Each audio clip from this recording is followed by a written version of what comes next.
Yes, we're here. Me and Landrum signing some autographs out in the hallway. Nice Boy Scout troop here, touring the radio station. Troop 735 out of Aniana. Good to see those kids here in the hallway. Welcome into the program on this Thursday. I guess we're not getting our punctuality badge today. No, not today. When are the cookies go on sale?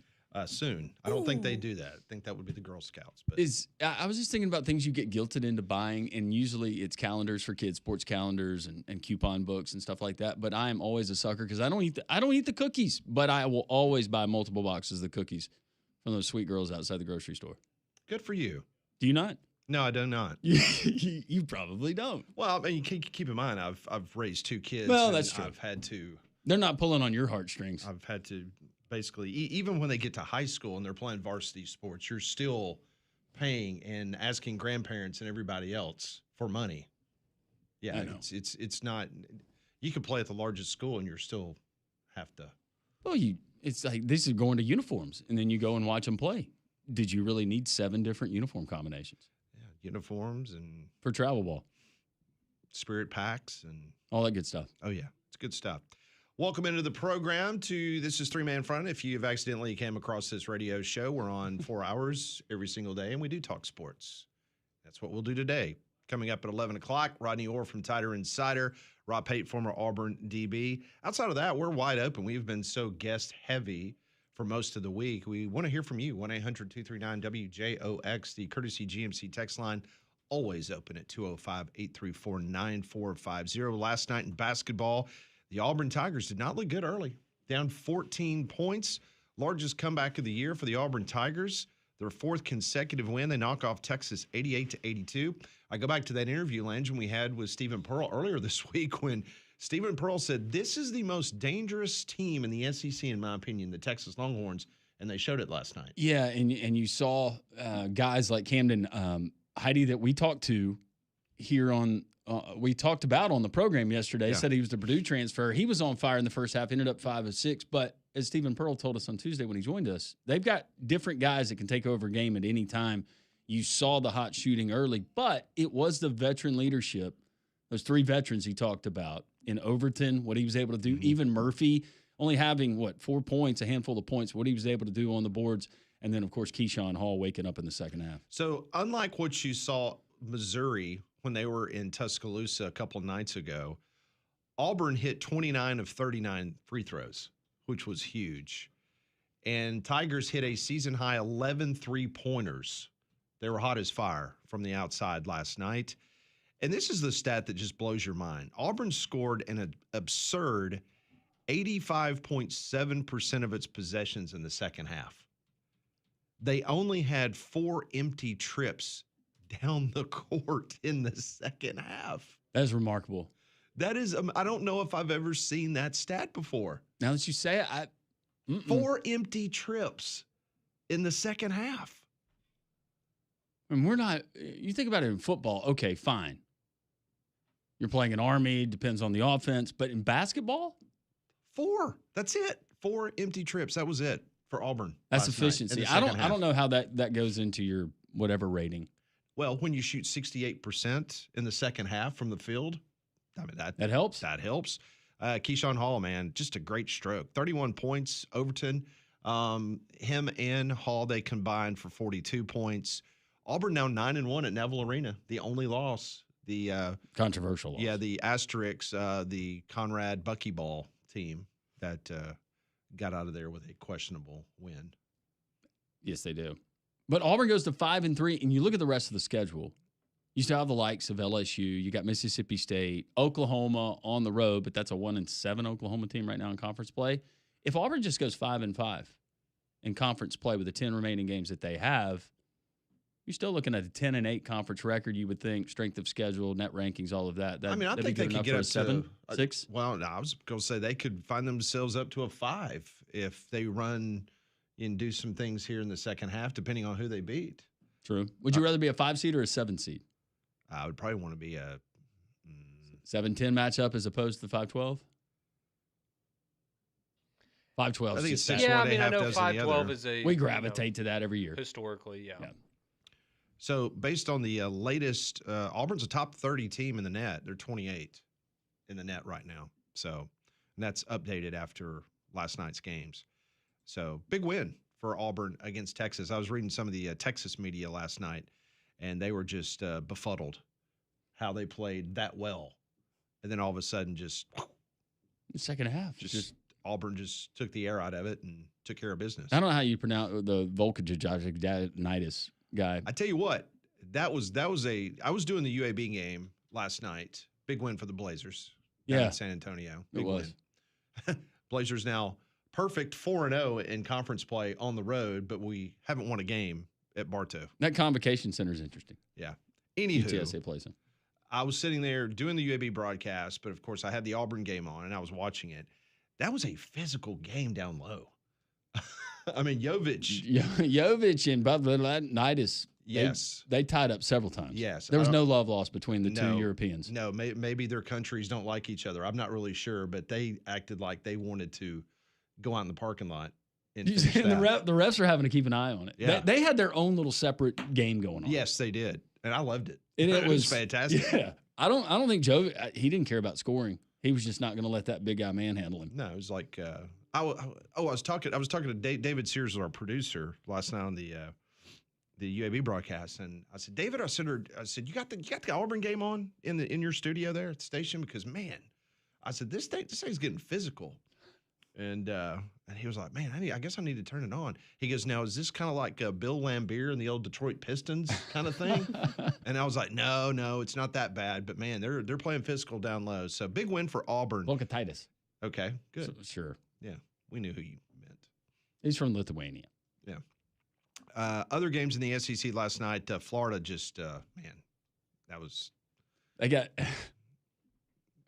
They're ready for. You think Alabama they had on some Sunday. fun practices after getting beat at home? My goodness. They came out a little bit PO'd last night. Yeah, nothing like a 9:00 tip-off in Columbia, South Carolina.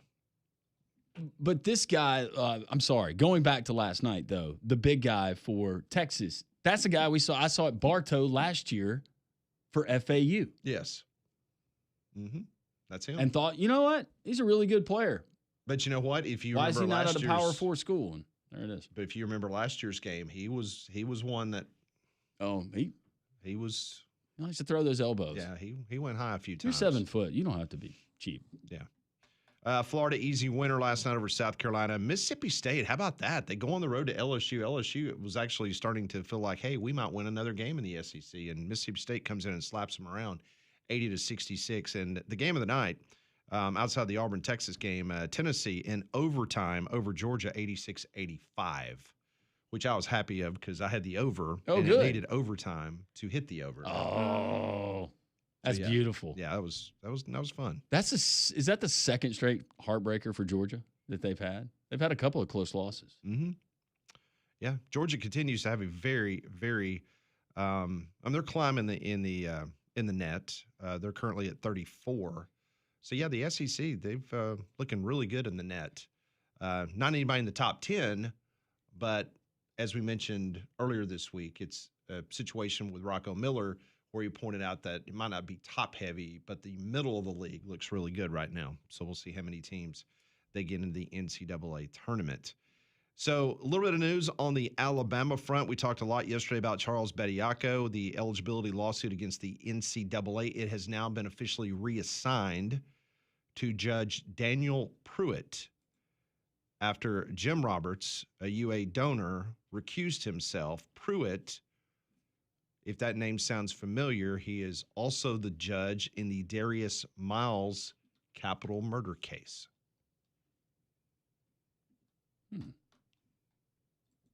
Guess there's only so many judges down there. I have not seen, have you, Conrad, has America gone cray-cray over Daniel Pruitt being named to the Bediako case? No, I guess since he's not, or at least hasn't been found out yet that he's donated over $100,000 to the university, I guess some people are more okay with it. They're just doing their fact finding right now. Yeah, I was about to say we're in the discovery phase. Reddit, you'll start seeing the Reddit stuff tomorrow. Oh, Are you already seeing it? Oh no, but I'm sure like during the show today, there will be something that will come out. Somebody will do some digging. Yeah. Alabama will play again on Sunday. I mean, it's kind of become a running joke. I was on one of my other TVs. I had the TCU game on last night, and I forgot who was doing the game. And somehow Betty Acco's name came up, and all of a sudden it became like I was watching late night television. They were like telling joke after joke about Betty Acco, and basically implying that it is a complete joke that he's allowed to play right now. And so it's just like, oh, okay. I don't hear all those jokes about Njai at Baylor, maybe because Njai's averaging he's not a factor. Yeah, he's like averaging 1 point a game, where Betty Acco's now back-to-back games where he's done a really nice job. I was just reading on the Judge Daniel Pruitt, and he doubled up. So they're doubling down with this, and he doubled up with degrees. He got the undergrad from Alabama and law school. Okay, but I will say that he's won several awards. He won first place in the J. Greg Allen Trial Competition. Yeah, he's also about to enter his 18th year as a Little League baseball coach, apparently. So what? That's that'll be the scandal right there. You played a kid, and we never saw his birth certificate. Charles Bediaco's playing Little League baseball in Tuscaloosa. How are we going to trust a judge that started a shortstop who turned 9 in August? Hey, hats off to him. I mean, I'm trying to remember how many years I coached. It seems like 18. Maybe not 18. He probably wasn't running down the hall with both hands up going, hey, I want that case. I don't think any of these guys do. But there's only so many. Somebody's got to take it. Yeah. So, but he is now the judge of record. Daniel Pruitt is the judge now for the Charles Bediaco and the Darius Miles capital murder. It is interesting, though, because it says that his focus is in criminal defense, which would obviously make sense for the Darius Miles case, but this is not a criminal situation. It's just a legal matter. Not yet. Depends on which coach you talk to. Okay, yes. I'm sure some coach, Todd Golden would consider this a criminal matter. That is criminal. Bringing in a 7-footer middle of the season. Well, flu season is here, so make your home healthier with Terrain's Clean Effects Home Air Cleaner. It removes up to 99.9% of airborne particles, including those that cause virus. It's 100 times more effective than standard air filters and 8 times more effective than HEPA room filters. So go and find a dealer near you at Terrain.com. Senior Bowl going on down in Mobile, Alabama. Coach Kalen DeBoer and other coaches are making their way down south, just supporting their kids that are there playing in the All-Star game. Kalen DeBoer had about a 13 to 15-minute press opportunity yesterday. We've got sound. We'll play for you next. We'll get his thoughts on the transfer portal, why he fired an offensive line coach right after he had him out recruiting. All that we'll get into next on 3-Man Front.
It is 10:18. Welcome back. This is Three Man Front on Jocks. Pat Landrum, Conrad Molly with you until 2 o'clock. We'll go to Tuscaloosa, get the very latest on the Alabama Crimson Tide athletics from Rodney Orr from Tider Insider. Speaking of Alabama, Kalen DeBoer down in Mobile, Alabama. A lot of discussion this week about a new offensive line coach, and he was asked yesterday on the decision to make a change at the OL position. Yeah, I think it's about production, and we know we got to be better there. Mindset and just execution, the details of the fundamentals that the guys need. So a lot of new faces that are going to be in that room. So kind of a fresh start there. I know he was out on the road recruiting the morning that it was announced that there would be a move. Can you explain why Kevin was out there and kind of pitching where you guys are and what kind of that role was? Yeah, I just think that there's different avenues and directions that I was still thinking about going, and just came, apparent to me what direction I was probably looking to go to as the week went on. Just interesting what other directions was potentially out there for him. I always took it as, let's finish up this recruiting class. Let's get the transfer portal kids we want here and then make a change. Because I think you can agree that it would be harder if you're going to target offensive line in the portal if you don't have an offensive line coach. Very true. So I know some people may not like the way that they did that, but I think, in my opinion, that's what they did. They kept him on the staff to make sure they could recruit who they wanted to and then let him go. And as an employee with a contract, you must fulfill that contract until your employer says your services are no longer needed, and not to mention the fact that I'm sure he got a nice severance. And sometimes it overlaps. You've got staffs that are moving out, but they're still going to work every morning, sometimes sharing an office with a staff member coming in. I've gotten to witness that. It's a little bit awkward, but it happens, and they understand it. Yeah, part of the job. Yeah. I'm sure that Coach Cap, he gets it. Mm-hmm. I don't think it was probably the biggest surprise in the world to him. I'm sure he's disappointed, but I mean, he saw the results. But not to have any changes after the running game last year, you had to. It's just merely from, even if it's not on Coach Cap, from an optic standpoint, Kalen DeBoer, he's got to answer the question of why can't the running game work? Well, it is interesting. Life comes at you fast, especially in intercollegiate athletics, because Mac Rhodes, who was the athletics director at Baylor, if you remember, he pitched a holy you-know-what fit when Kapilovic was hired at Alabama, because he had been hired at Baylor, and the ink wasn't even dry on his contract, and he left for Alabama, which really put Baylor in a bad position. You remember Mac Rhodes went public, and he slammed Alabama for hiring him. And then we all know what happened to Mac Rhodes this year. I mean, he loses his job, and then Kapilovic gets canned at Alabama. So, the world of intercollegiate athletics. Yep, but they get paid handsomely to go away. Oh, there's no doubt about it. No doubt about it. Some of these coaches, how many state retirement funds are they in? Well, if they're smart, they get in one, and they at least get a few years in it where they can, go there. All right, speaking of the transfer portal class, this is the first time we've had an opportunity to hear from Kalen DeBoer. This is his thoughts on the haul that they've gotten so far out of the portal. I feel we addressed some areas that we either needed going into the portal or, numbers-wise, and I think there's some areas we really strongly upgraded. And so I'm excited about that. I'm excited about what not just the skill set of these guys are coming in, but also who they are as people and the character. We have some guys who, whether they were voted team captain last year or probably were going to be, I think we got those type of guys in at multiple positions. I'm really looking forward to getting back on campus and seeing them operate. I've heard great things as far as how they fit in and how they've mixed in with our current roster. And, that's what you're really trying to make sure of. And, we got to have the skill, but we also got to have the chemistry. Sounds very happy. Sounds pleased with what they've been able to do. One of the big things that they were able to do is before they started doing all the shopping in the transfer portal, they re-signed Austin Mack and Keelan Russell. Take a listen to what he said in regards to how big was it to get your two quarterbacks back in the fold for 2026. Yeah, it's huge. Two guys that know our system at quarterback. just the way, again, with an offensive line that's got some leaders that are gone, two quarterbacks that can carry over from last year what we did and keep it moving forward. I think retention-wise, I just think you're going to lose some guys. I mean, really, this was less guys we lost in the portal, this year compared to last year, and it was definitely more than the year before. I think we were in the mid-30s or low to mid-30s. And that was a different circumstance with Coach Saban retired and the portal being open. But compared to the ending of the 24 season, we had more guys enter the portal that year. And so I think the difference really is that we had a few more graduates. And so from a retention standpoint, there were guys that I really probably thought were going to leave a year earlier that stuck it out one more year. But again, I feel good about the guys that we've brought in, and I feel great about the guys that decided to stay, because they really want to be here, and they're important players, from guys that started to guys that had a lot of extended playing time that are looking to extend their roles. Really looking forward to this spring. I think it's very important what he said there at the end, the guys that really want to be here. But going back to something he said earlier and talking about the character guys, you think about a Jeremy Bernard, guys like that, Ty Simpson, guys that stuck it out the grind. Because something I was really thinking about this morning, if you're a coach and you're instilling culture and you're having to do that every single year, how tough is that to do these days? How tough is it to get a kid that you just overpaid to come and buy into your culture? Because most of them, are they not? Isn't that human nature? If you think, well, I'm probably only going to be here for a year, are a lot of those guys buying into culture? I think they're buying into that paycheck. They're buying into me. Yeah, not worrying about what the long-term situation is. It's the short-term. So I do think that having those guys, those glue guys, you're going to see that more and more, where coaches around the country are identifying character, culture guys that are talented. They're not just choir boys that make good grades, but that you can bring in and hopefully have around for a while and have that residual effect on your program over 3 or 4 years. Yeah, no, I mean, I think that's spot on. I think that's, you look at yesterday and the news that you got if you're an Alabama fan, that Jamarian Latham's coming back. That's one of those guys, right? This will be his 7th year in the program. And yeah, we make jokes about guys that have been around that long. That's fine. But I mean, it's somebody that's had multiple opportunities to leave, right? He's been injured. He's had playing time, but he's never had maybe the role that he could have somewhere else. But he wants to come back and be a part of it. And those are the guys that you want to stick around. Austin Mack and Keelan Russell, easily one of them could have put their hand up and said, I don't want to be in a competition. I'm going to go to this school where I'm guaranteed a starting spot and probably make more money. That would have been the easy. If I'm Austin Mack, that's a really tough decision. Yeah, I can go and start at Oregon State, Michigan State. But you look at Ty this year and you go, okay, well, I start one good year, I can go be first-round pick in the NFL draft. That's pretty tempting. I still can't believe Austin Mack's not at Tennessee. Yeah. I was told that right after the Rose Bowl that don't be shocked if he doesn't end up at Michigan State, following his former Nick Sheridan, former offensive coordinator for Alabama last year. He was quarterback coach. So I mean, I was told, I was in Tuscaloosa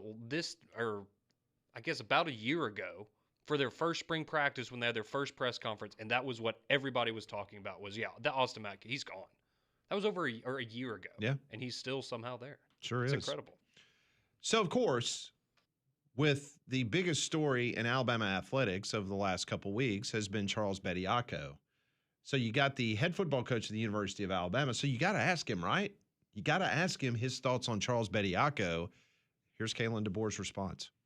I kind of started processing that, but I don't know if I really have the answer. That's stuff that's something that's way beyond me, I guess. And, I'm sure there'll be some decisions and some examples that we'll learn more of as people try to press the issue when it comes to the football side of things as related to that situation. So again, that's stuff that's beyond me. His thoughts on Charles Bediako. And he would never do it, but how funny would it have been if he had come out and said, yeah, I think that's ridiculous. That's embarrassing that programs would have to do. We would never do that with the football team.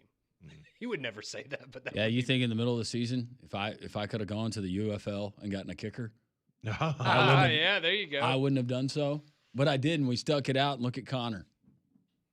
Yeah, Harrison Mevis was choosing between the Rams and us, and I guess he just wanted to go play for the Rams, so oh well. He's right down the road in Birmingham. That's amazing. So I will say, and we don't have the audio, but I was watching the press conference yesterday, and he was asked about Deontay Lawson, and I'm not exaggerating here. He started talking about Deontay Lawson, and you could tell he started getting emotional.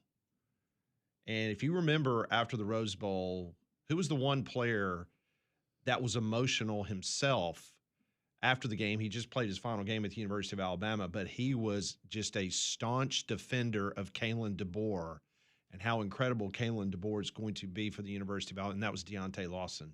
But just him talking about Lawson, I'm not exaggerating. It was like tears were starting to whelp up in his eyes, talking about just what an incredible young man and everything that he did for the football team as a leader and just as a person and as a player. And you can tell that bond, and we've heard that from a lot of players that has played for Kalen DeBoer, you know? Oh, I'm playing that for an NFL front office if I'm Deontay Lawson. Because it was, like you said, all of the intangibles, what a great person, a heart, like every good thing you could say about a person, Kalen DeBoer said about and talking with coaches, a lot of them, most of them, and that's not just at the college level, but that goes for educators, teachers. My mom was a teacher. Conrad, your mom was a teacher.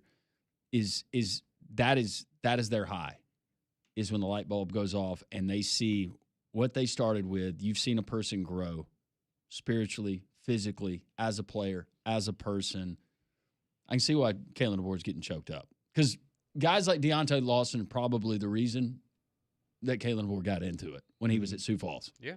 And it was cool yesterday because there's a clip going around of Keenan coming up to him and them having that moment. And we all remember, I guess it was the ULM game, when Keenan's like over there, like talking to DeBoer before the game, kind of being like his hype man and stuff like that. And you could tell that a lot of those guys, and they had nice things to say about DeBoer and that they think he's going to be successful. They think he's the right guy for the job. But yeah, you could definitely tell there's a couple of those guys that bond was very strong. And we didn't see that in the first year, right? Yeah. But you got 2 years now to get to know these guys, and they obviously love him a lot. When we come back on Three Man Front, we've got phone calls, we've got texts. We will get to that next on Three Man Front.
1-800-239-WJOX. That is the phone number here to Three-Man Front. You can always text us on the Courtesy GMC text line 205-834-9450. A little bit of interesting news coming from the West Coast yesterday. I saw Ole Miss pop up, and I said, okay, what's going on now? Well, apparently the NCAA tampering probe involving Ole Miss and Clemson got a twist on Wednesday. This twist now involves Fresno State University. I got your attention, didn't I? NCAA investigators had contact with the Bulldogs athletic department this week, and that is per longtime Oregonian columnist John Canzano, who also does a statewide radio show there in Oregon. The contact stems from allegations that an Ole Miss football staff member made improper contact and tampered with Fresno State wide receiver Josiah Freeman, a sixth-year senior and the team's leading receiver. Matt Ince, who is the coach at Fresno State, declined to comment on Wednesday. Bulldogs athletic director Garrett Classy isn't talking either. Canzano, the columnist and radio host, reported that the Fresno State wide receiver provided screenshots of the communication between Ole Miss and himself to officials. A source told Canzano, Fresno State has the receipts, end of quote. There's a lot of programs that have receipts. So then the question is, just like Dabo Swinney's got receipts, now Fresno State says they have receipts on Ole Miss. What will be done from that point on? Nobody knows. But according to Canzano, the NCAA and Fresno State have been communicating. Well, that's the thing is the NCAAs had been having stuff turned into them for several seasons now when it comes to tampering. This is not the first time that somebody's turned over evidence to them. They're getting this every day. The problem is there's nothing to be done. They're not doing anything. I'm not justifying what anybody's doing or not doing. But based on the people that I've talked to and based on some evidence that people claim they have in regards to some of the things that Lane Kiffin was doing in regards to trying to get players to go into the portal and come out of the portal, and money that was being offered and supposed videos that have been recorded on people's cell phones of this interaction with Lane Kiffin and people that were still affiliated with the Ole Miss football program. I'm just curious that if the you-know-what hits the fan with Ole Miss, that if Ole Miss goes, you know what? Okay, you got us. But as we're going to the guillotine, we want to show you a couple of videos that we have right here on our cell phones. So if you're going to bring us down, here you go, guys. Here's a little bit of proof of what else is going on around college football, because we're not the only ones. That's not justifying that what they're doing or not doing is right.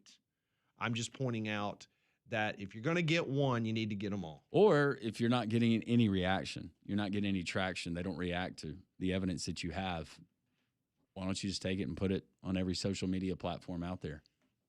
Here they are. Here's a video. Judge for yourself. Yeah. I don't think that'll happen, though, because you still have too many coaches in that coaches fraternity on both staffs. They will do everything in their power, I think, to keep those closets closed. And listen, Greg Sankey might have had some informal or formal conversations with athletic directors or maybe even head coaches. That's what I want to know. Is Greg Sankey, has he had to play referee, or you guys cool it down between Ole Miss and LSU during this whole thing? I can't imagine that he hasn't weighed into someone, right?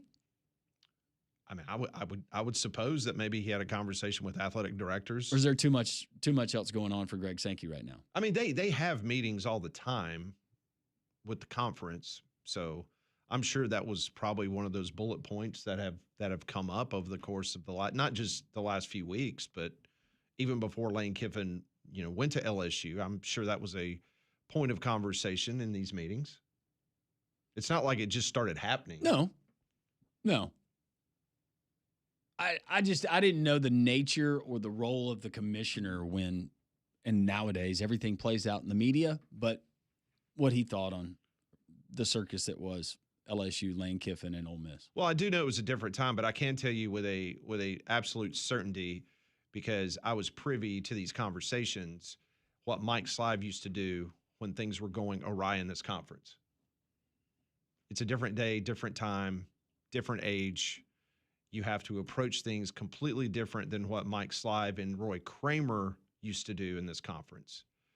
But it was, the commissioner used to carry a big stick. Instead of the phone call to the athletic director, now it's to the law offices of. Pretty much. You got to go through the legal team. Yeah. Everybody's lawyered up. Isn't it fun? Everybody's searching for that one judge. One judge. That one that will lead them to the promised land. Yeah. 800-239-WJOX. That is the phone line to get in, and Tony has been waiting patiently on this Thursday. Hey, Tony, how are you?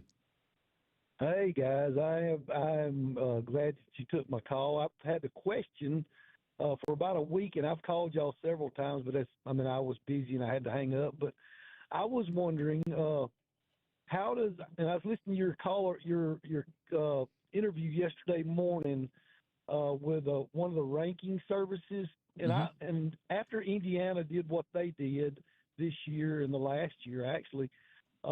What does 5 stars mean anymore? And I was wondering, are 5-star recruits, are they good for the locker room chemistry, or are they a problem to a lot of teams?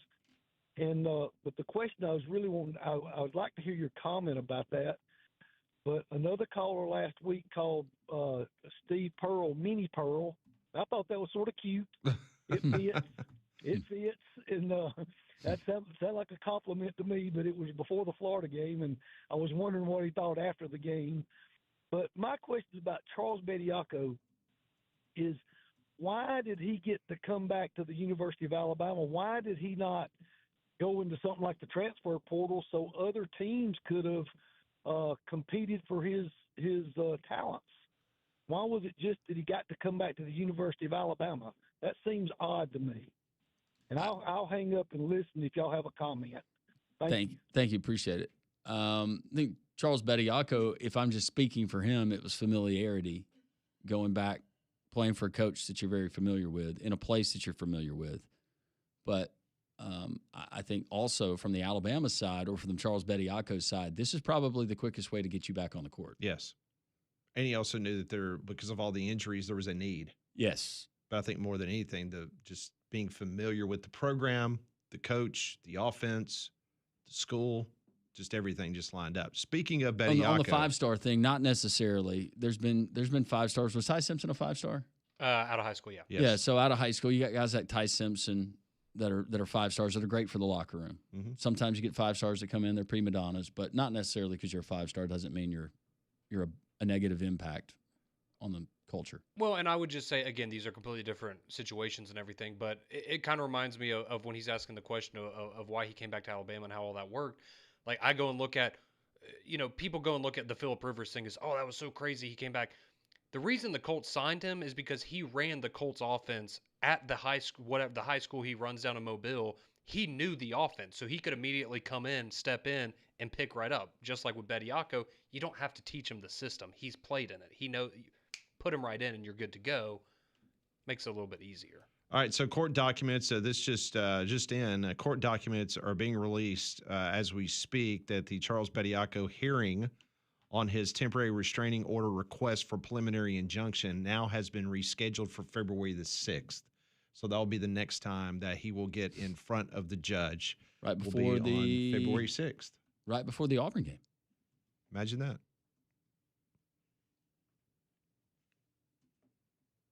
Timing. Well, that's life. That's it's all about timing. Isn't it supposed to get cold again in the next couple of days? Maybe some difficult travel conditions into next week? February 6th seems like a solid day. That's when the courtroom's available. As good a day as any. They're renovating.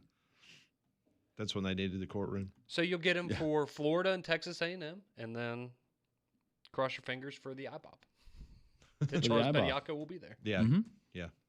They go to Neville first game this year, right? Correct. Yes, and then the last game of the regular season is in Coleman. Yeah. for the IBOB. And the good news, the SEC was smart when they did the schedule because both games are on a weekend. Yes. You don't have like a midweek like we've had in the past. Yeah. You know. What if Pruitt denies it? We haven't thought about that possibility. He might. Yeah. He very well may. Yes, he could. Be a great 4-game stretch for Charles Bediako. It'd be an interesting conversation between he and Judge Roberts there in the break room.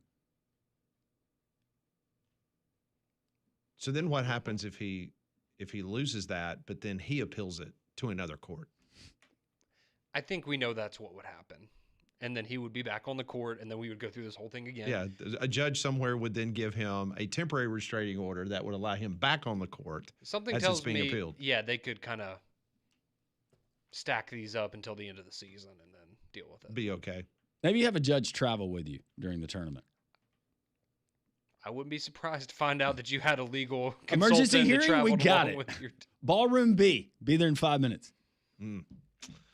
Well, you need to go out to Courtesy GMC in Trussville because right now they've got an incredible deal on a lease. How about a GMC Canyon? We're talking about the Crew Cab Elevation. It's a $45,000 vehicle. If you're looking to lease one, here you go. 39-month lease, 10,000 miles a year, zero due at signing. That's $399 a month. This program came out about a week ago. All of them, they still got a few left, but you need to act now at Courtesy GMC in Trussville. 39-month lease, 10,000 miles a year, zero due at signing, and it's $399 a month. That's on the $45,000 GMC Canyon truck. It's the Crew Cab Elevation. And listen, if you're not in the market for leasing a vehicle, they've got brand new vehicles there, whether it's a Yukon XL, Acadia, a Terrain, or how about a Sierra truck. They got everything you could possibly want under the roof there at Courtesy GMC in Trussville. Go by and see them off of I-459 exit 32 in Trussville, or visit their online inventory at courtesybirmingham.com. Update you what's going on in the college football world. Rodney Orr of Tighter Insider at the top of the hour. Don't want to miss it. Jam-packed show. It's Thursday edition of Three-Man Front on your home for college basketball, college football, and laughs. Jocks.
So some interesting news coming out of Tempe, Arizona from the Fiesta Bowl. Oh. No, the Lazy River has not been shut down, if that's what you're wondering. I know you were concerned about that. No. One outbreak. So the Fiesta Bowl, they have now created the first ever National Collegiate Women's Flag Football Tournament featuring 8 Division I universities that will be played from April 18th and 19th. The schools that will be involved will be Arizona State, Grand Canyon, Central Florida, the University of Georgia, University of Florida, Charlotte, Alabama State, and Southern Cal. Those are the 8 teams that will be playing in the first ever national Fiesta Bowl Flag Football Classic for women. Sorry, you're going through the list of schools. I got Florida. I got Georgia from the SEC. Mm-hmm. Grand Canyon. Alabama State. Alabama State. There was some Central Florida. Central Florida. Charlotte. Charlotte. Arizona Southern Cal. State, and Southern Cal. Nice. It's a good melting pot of different classifications. And Who's our early, way too early, number 1? Way too early. Georgia? I would feel like Arizona State probably has a very good. I would think by them trying to Yeah. like host this. I would think them that and this USC is- would be very good. I don't know why. That just seems like. Now, Nebraska's just starting theirs, right, Molly? Or in 2 years, something like that? Okay. Because I knew that big announcement that they were going to launch one. They're saving up for uniforms. So, yeah, how about that? So the Fiesta Bowl now getting in the business of flag football tournaments in April. Well, we've been talking about alternatives to bowl games. There you 'Cause go. Nobody cares about the bowl games anymore. Yeah. I'm trying to see who the coach is.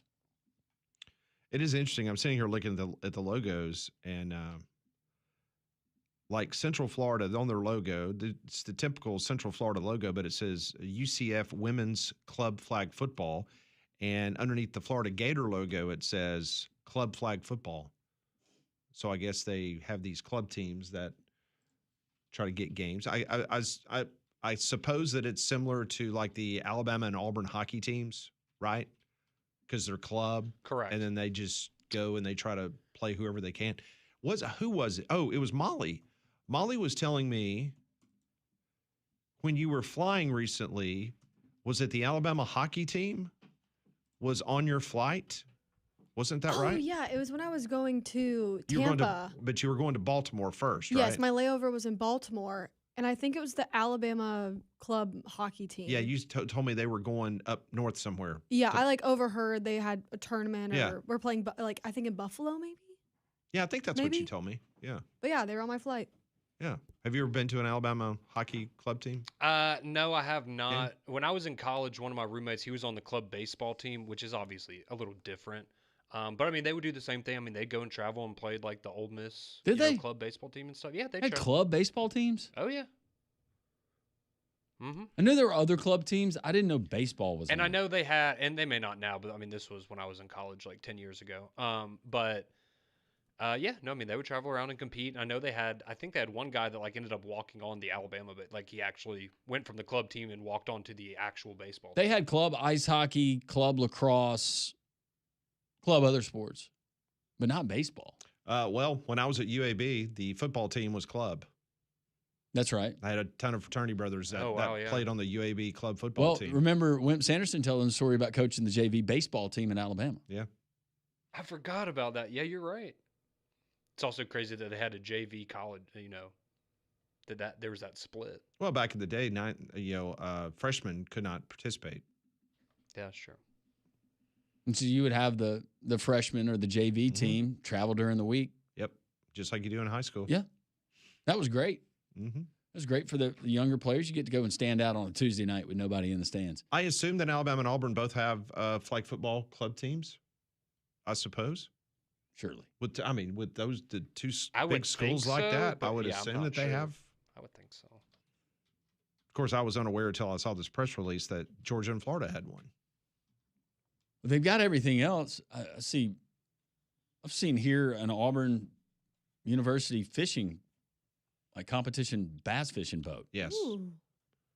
I Now know that's big with the over the mountain schools, right? The bass fishing. Hewitt-Trussville has a fishing team. Yeah. Oh, we had one at Hayden. Don't you worry about that. We had a fishing team at Hayden. We were good. I bet you were. That was like the one thing we won at was fishing. Did you like to go more top water? Or you You know, this is going to shock you. Not a big fisher. really? You're just sitting on the water. I've never been fishing. You've never been fishing? No. You got to try it at least once. It's just, I caught a fish. I was like, okay, that was fun. I'm like the least Hayden person ever, so sorry. Pat in Trussville just sent me a text message, and he said he did the stats and worked the penalty box for the Alabama hockey teams. Okay, there you go. Now he does the Birmingham Bulls. I know we very had cool. the Iron Bowl of hockey here between Alabama and Auburn when it got started. Remember that? I do remember that, yeah. It was a big deal. All right, Rodney Orr from Tider Insider. He will join us next. We'll get his feelings on the Charles Bediako situation and also what's going on with Alabama recruiting. Kalen DeBoer down in Mobile. All that straight ahead on Jocks.